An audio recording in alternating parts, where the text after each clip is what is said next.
menurut gue ini udah darurat. Tiap hari, tiap jam. Orang menutup mata. Nah, apalagi gue sekarang sebagai orang tua punya 4 anak. Kebayang nggak lo gimana takutnya mereka kalau di sana gimana ya? Terus kalau misalnya gue salah sekolah gimana ya?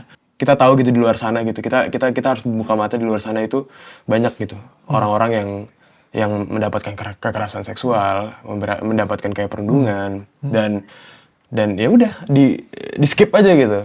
On to the next one.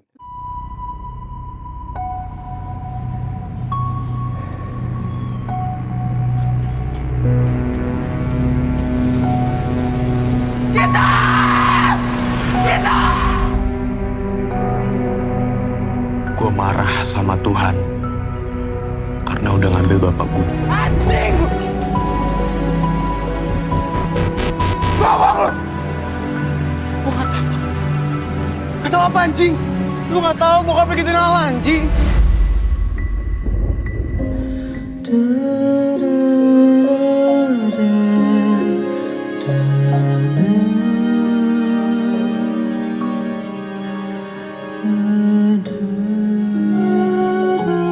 Ketika giliran kita yang kena musibah, dunia diam. Vi, lo tea person apa coffee person? Gue suka dua-duanya mas. Tapi kalau coffee atau tea disuruh pilih salah satu, gue coffee mas. Lebih sering coffee lo? Iya. Kenapa? Kopi susu sih lebih tepatnya. Karena nggak tahu abis minum kopi tuh gue excited gitu mas. Kalau lu gimana mas?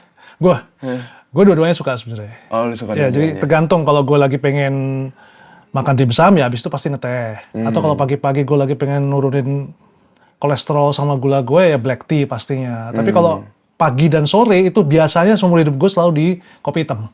Wow. Pagi dan sore doang, tapi yang lebih dari itu. Itu berarti ngincer efeknya gitu ya kalau kopi Enggak hitam sih, gitu? emang Enggak ya? enak aja. Wah. Dari kelas 3 SD gue udah kopi. Wah gila, gue pertama kali kopi juga kelas 3 SD tapi kopi susu mas. Kopi susu yang di warung-warung gitu mas.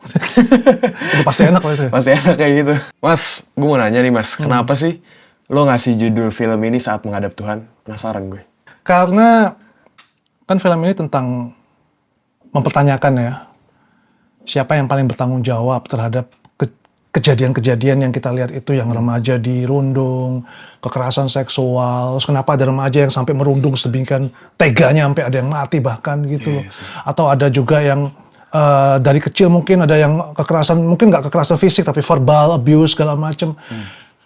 Siapa sih yang paling bertanggung jawab melahirkan karakter-karakter yang seperti ini? Itu pertama itu. Terus kedua, ketika anak-anak kita kayak lo kan ya main juga di film ini, lo tau lah karakter lo seperti apa kan, yang punya kesehatan mental problem dari masa lalu yang kecil kan. Nah itu yang paling bertanggung jawab untuk keselamatan lo nanti siapa? Guru kah atau orang tua? Terus yang paling disalahin siapa? Orang tua atau guru? Karena kalau dua-duanya salah kan, anak lari kemana coba? Bener Itu sih. maksudnya. Makanya ketika kita tahu siapa yang bertanggung jawab, ya bertanggung jawabnya kan pada akhirnya adalah ketika menghadap Tuhan. Wow. Karena kita sudah membiarkan itu terjadi, kita udah membiarkan lo tumbuh menjadi orang yang itu, atau ketika tumbuh kita nggak melindungi lo, kurang melindungi lo, kurang peka gitu kan. Pasti ada yang bertanggung jawab. Dan problemnya adalah selama ini jadi korban pasti si anak itu. Iya. Bahkan seorang perundung pun itu sebenarnya jadi korban dia, karena dia kan menjadi perundung karena seseorang. Benar. Karena sesuatu lingkungan keluarga ataupun yang ada dalam hidup dia. Dia nggak mungkin lahir, bayi aku mau jadi perundungan, nggak mungkin. Nggak mungkin. Nah itu dia. Iya, tapi kuat banget sih mas judulnya itu sendiri kayak mewakilkan semua karakter di situ yang terjadi. Benar. Benar. Mas, menurut lo nih, film Saat Menghadap Tuhan ini nih di luar zona nyaman ya Mas Rudy? Kalau buat gue ini zona ternyaman gue. Why? Iya. Karena film ini sebenarnya sama rasanya seperti film pertama gue bahkan sebelum Ada Dengan Cinta. Jadi film pertama gue dulu ada judulnya Bintang Jatuh. Itu gue film indie banget. Pemain-pemain baru semua, ya kayak Dian Sastro, Indra Birowo, semua tuh Marcel Zalianti. Itu waktu itu masih baru. Bahkan penulis kita waktu itu Rako juga masih baru. Jadi semuanya baru. Terus kita tuh mengangkat sesuatu yang waktu itu nggak diangkat sama beberapa film lain gitu ya. Nah ini sama, gue kayak kembali lagi gitu setelah 25 tahun gue di industri ini, gue kayak kembali lagi ke awal dan gue menemukan kenikmatannya emang kayaknya di sini posisi gue gitu. Bikin film yang kayak gini, yang memang keresahan kita sama orang-orang juga mengkombinasikan orang-orang yang berbakat baru dengan dan kita kombinasikan dengan orang lama juga. Cara-cara gue, terserah deh. Kita mikir kayak, gue gak peduli dengan apa kata orang, yang penting gue bobot yang kayak gini aja. Nah itu nikmat banget. Berarti ini Ini zona nyaman zona ya? ternyaman gue. Wow. Pi, lo kan musisi ya? Dan gue tahu banget lo musisi yang luar biasa lah. Waduh. Dengan usia lo yang Amin. cukup muda, terus gue cek lagi waktu itu dari kecil aja Waduh. udah bakatnya luar biasa banget. Thank Nah you, sekarang lo gue tawarin jadi aktor, waktu itu kita casting dan lo mau, dan kelihatannya waktu itu pun pas casting kayaknya lo total banget gitu loh. Padahal gue nggak mengharapkan seperti itu. Nah, gimana cara lo? Oke, gimana dan kenapa lo berani bertransformasi dan gimana caranya lo sampai bisa bertransformasi seperti ini gitu. Paling satu musik, satu film. Gitu. Pertama gue ngefans banget sama Mas Rudy.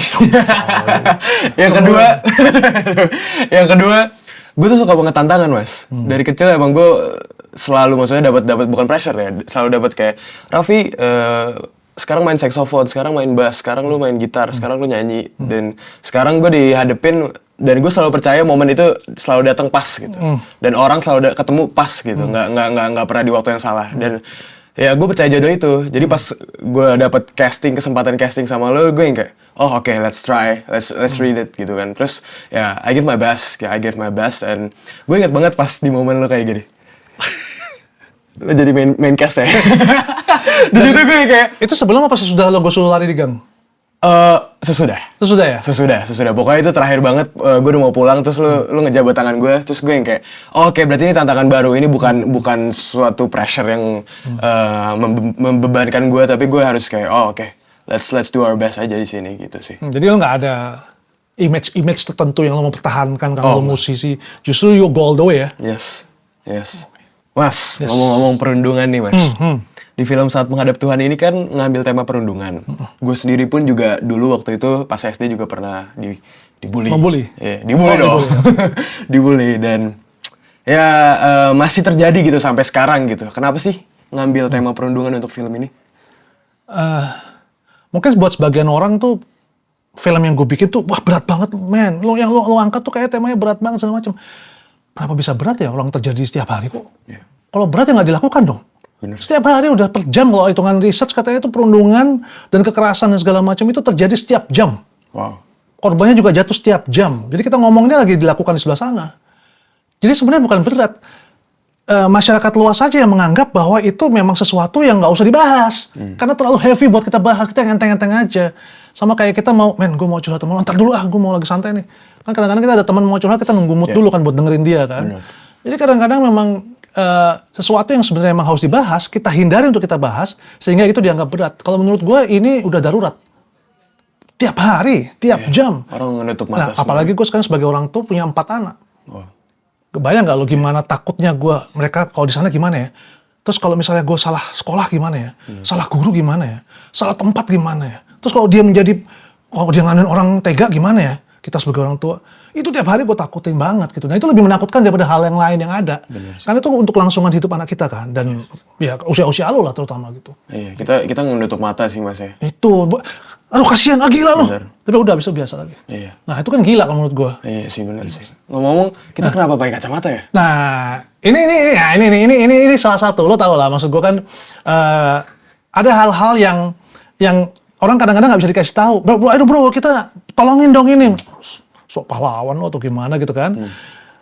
Lewat film Saat Menghadap Tuhan ini kita bersama-sama minimal kacamata ini adalah sebuah pernyataan bahwa kita ngelihat selama ini, kita mendengar, kita membaca, tapi kita memilih untuk menutup mata dan memalingkan muka. Wow. Nanti kalau udah giliran anak kita yang kena baru sadar. Atau saudara kita atau apa. Itu aja kadang-kadang didiemin karena yang satu malas ngomong dan segala macam. Aku pengennya film ini sebenarnya jadi kayak trigger, pemicu gitu untuk kalau terjadi gimana ya. Terus kalau terjadi gimana nggak terjadi lagi ya. Terus yang kalau kita orang tua salah, kayak gue jadi orang tua salah, apa yang perlu gue rubah ya untuk mengasuh mereka ya. Kalau jadi guru, apa yang guru harus rubah ya cara berpikirnya untuk menghadapi setiap muridnya ya. Gitu. Itu sih yang pengen kita bahas di film ini. Wow. Lewat lo sebagai salah satu karakter. Afi, ini yang penting sih menurut gue sih. Di akhir hari lo sama gue satu film, itu udah semesta yang ngatur ya. Betul. Lo tahu kan artinya kenapa kita membicarakan dan menggaungkan berbagi luka itu? Menurut lo apa? Menurut gue pesan dari film Saat Menghadap Tuhan ini kan lumayan banyak ya, Mas ya. Terutama yang isu sosial yang dibahas seperti perundungan, kekerasan seksual, dan ya mungkin itu kan berawal dari keluarga, mungkin sekolah, tapi seperti kata Mas Rudi tadi, yang disalahkan anaknya, tapi padahal kenyataannya di lingkungannya juga kita kan nggak tahu.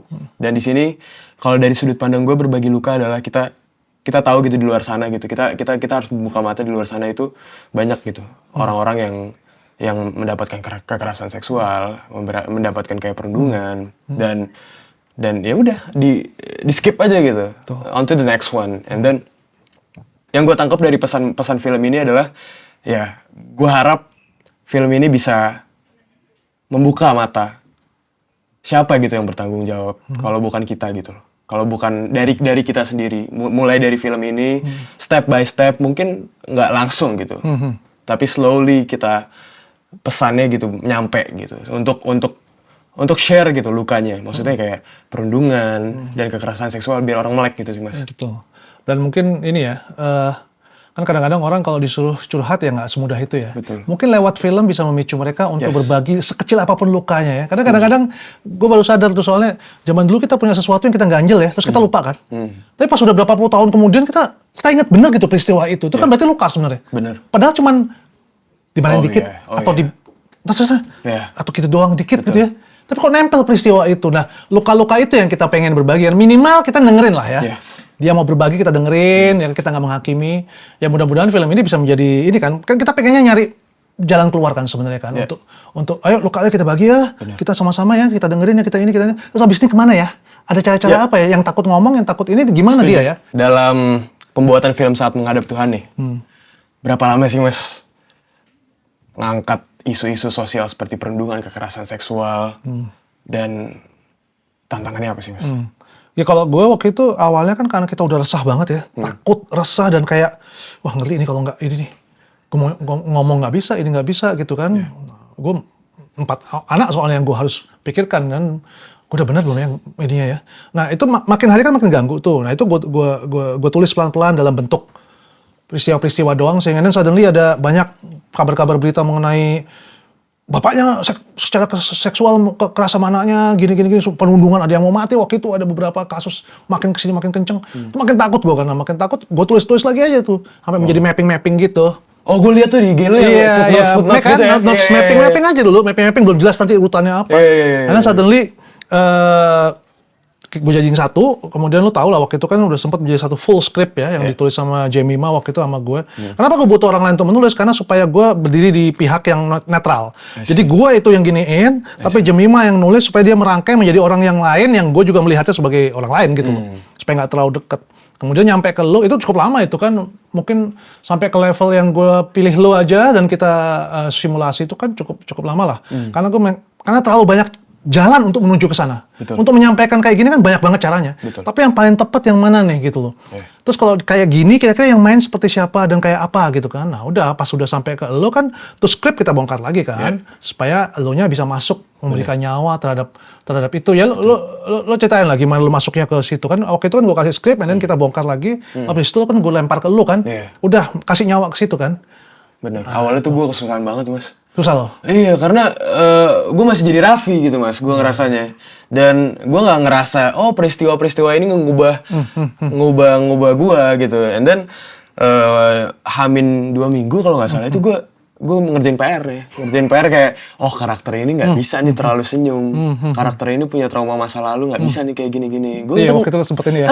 Gue sempet nanya-nanya gitu sama Mas Willy. Hilo sama Gito kan jadi kita kurangi ya. Benar. Itu it's too happy gitu kan. Kayak nggak ada apa-apa gitu ya. Kayak nggak ada apa-apa. Ini nggak make sense gitu. Dan alhamdulillahnya gue sharing banyak sama lu, sama teman-teman di Saat Menghadap Tuhan juga, seperti kayak Cindy, Denisha gitu-gitu. Gimana sih cara ininya? Oh lu harus tahu kenapa misalnya cara dia ngomong sama orang tuanya gimana. Cara itu kan it's something new for me kan. Dan ya gue belajar banyak sih dari situ sih Mas. Jadi memang tapi itu sebenarnya proses yang paling asik sih. Jadi memang kalau di orang tanya ini mengembangkan cerita ini gimana? Memang cerita ini berkembang ketika dari kertas gue kasih ke lo dan teman-teman, lo kasih nyawa. Betul. Barulah itu menjadi sesuatu yang siap di syuting gitu kan. Betul. Kalau selama itu belum begitu ya masih secari kertas gitu kan. Iya. Gue pengen nanya nih terakhir nih Mas, gue penasaran banget. Hal apa sih yang gak ada di film-film lain tapi ada di film Saat Menghadap Tuhan? Di film-film gue yang lain apa film lain ya? Film-film lo yang lain juga boleh. Yang pasti kalau dari film-film gue yang lain yang nggak ada itu di film gue yang dulu-dulu itu adalah kekerasan seksual. Oh. Seksual ya, Yeah. bukan kekerasan aja lah ya, kekerasan udah ada. Terus bahwa gue mengangkat lebih detail mengenai reaksi orang tua terhadap anaknya dan terhadap lingkungan. Kemudian yang lebih dalam lagi yang gue nggak pernah angkat di film gue adalah karakter guru. Oh iya. Karakter benar sih, guru Mas. yang sekarang gue lebih berani masuk karena gue mengalami sendiri gitu loh bagaimana guru yang tepat tuh bagaimana dan yang enggak tuh gimana sih. Jadi itu yang gue ramu di sini yang mungkin di film lain nggak ada sama sekali. Dan mungkin ini kalau kita bicara secara keseluruhan film, ini film tergelap gue. Wow. Bahkan paling gelap dibanding film horor gue yang horor. Aku merinding banget nih, so Asli. excited. Asli. Kenapa paling gelap? Ya karena paling horor. Iya, ini Loh, itu lu horor. anak manusia Bener. semua bisa setiap jam kena kok. Iya, ini Kurang horor apa sesungguhnya lagi, nih, Mas. Pocong masih nunggu-nunggu malam dia keluar. iya. Kan ini enggak. Bener, bahaya. ini kejadian nyata ya. Dan menurut gue soalnya. sih satu Indonesia udah nggak bisa senyum dan ketawa-ketawa lagi harusnya. Karena terlalu horor. Betul. Kira-kira kapan nih kita bisa nonton film Saat Menghadap Tuhan? Lu manggung mulu sih. Tanggal 6 Juni Yes. di bioskop ya 2024. Oke. Di situ kita sudah harus bisa membuka kacamata kita, ya kan? Seluruh Indonesia bangsa kalau bisa kalau mau nolong anak-anak kita segala macam, mengubah diri kita sebagai orang tua dan menjadi guru yang lebih baik, menurut gua ya disitulah tempatnya gitu loh. Oke, 6 Juni 2024 6 ya, Juni Mas? 2024. Siap. Siap. Ini yang benar. Oke. Mantap. Terima kasih.